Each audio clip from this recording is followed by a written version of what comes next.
Hello viewers, I am Maithili. Today we are going to see 12th CBSE Maths Continuity and Differentiability exercise 5.1 question number 32.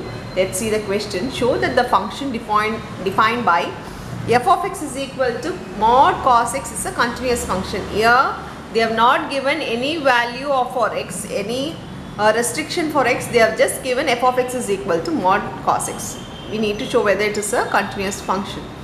Here I am going to split the function as two different functions. That is, here we have a trigonometric function and also a modulus function. So we know that modulus function is always a not continuous, it is a discontinuous function. So I am going to split the trigonometric as trigonometric and modulus to be a modulus. So taking g of x to be cos x,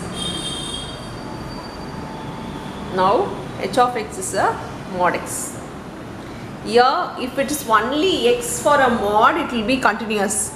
If something is added or subtracted in a mod function, it is a discontinuous function. Now we know that this two, g of x and h of x, is a continuous function.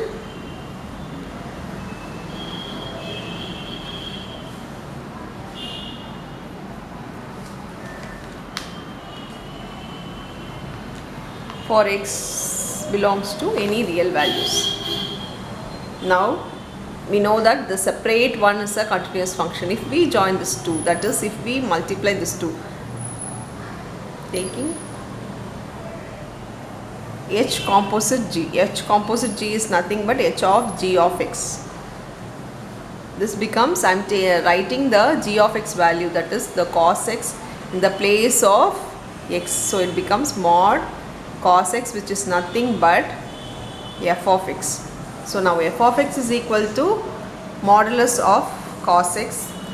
If I multiply this two function, the function is nothing but the given f of x. So this means the two separate function, when we multiply it together, it becomes, it will also be a function. So from 1 and 2, I am taking this to be 1 and 2.